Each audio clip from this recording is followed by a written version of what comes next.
Hi, welcome. My name is San, and my goal is to bring useful information to you so you can have the best health outcomes possible. So let's get started.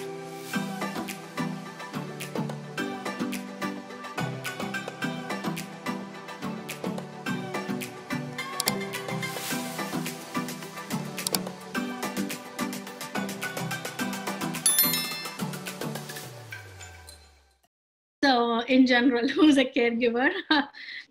I think if you are, you know you're a caregiver.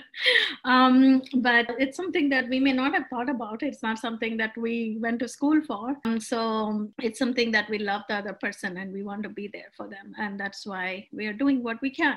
When it comes to cancer, there are a lot of things that are involved in it. So the way I want to go over this with you is what is a caregiver? What could be the roles and responsibilities of a caregiver? What kind of task could be involved? Thinking about communication, healthcare decisions, and of course, your self-care. So as a caregiver, when we're taking care of someone who's undergoing treatment, we may need to help that person with their personal care, like as in bathing and cleaning up, day-to-day activities, or assistance in terms of helping them with preparing the food or cleaning up after preparation for the food. Some cases they can eat the food on their own, but in other cases, they may need help with feeding for the food. General health care, mobility assistance, as in, being able to go from one place to another. Supervision, so it may not be safe for them to drive or to be alone. So supervision, emotional support, of course, going through a lot of changes and through a difficult time. So providing emotional support, providing transportation assistance, home organization and home chores, as well as knowing and handling potential emergencies that are involved. So those could be some of key things that we need to do as a caregiver. I was caregiver for my family, for my dad when he went through many surgeries, including very significant heart surgeries, and then even for my partner when he went through some significant medicine surgeries. So I can resonate with you and with the personal experience of the responsibility and the worry we have for our loved one. Now, in terms of personal care, we may need to consider if our loved one needs help with grooming, bathing, dressing, personal hygiene, exercise, toileting. Now, if any of these things are needed, and if you're able to do it and you're comfortable, that's great.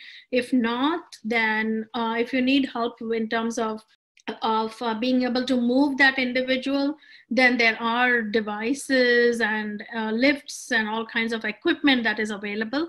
So make sure that you are taking care of yourself while you are providing these activities of daily living, help on these activities, because you want to stay safe as well.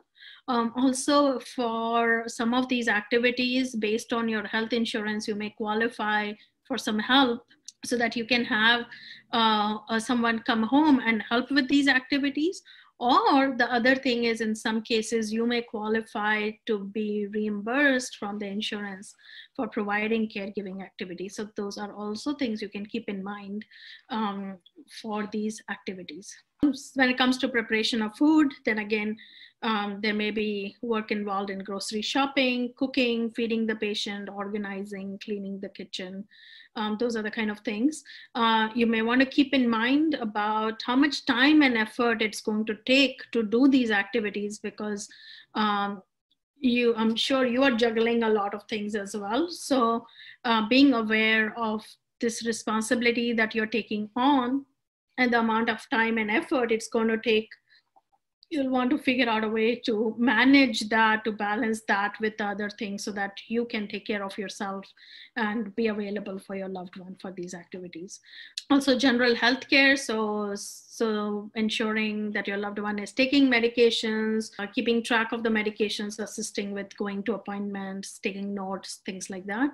Assisting with movement for that individual around the house or wherever it's needed, assisting with keeping their body strong, so some exercise and activity. Emotional support, very big, both for you and for your loved one.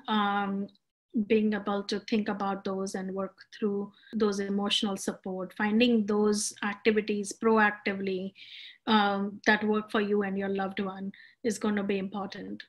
Also, make sure that you have your own support group for caregiver and some personal time for yourself, so that you have time for self-care for you, so that you can continue to be able to provide support and caregiving for your loved one.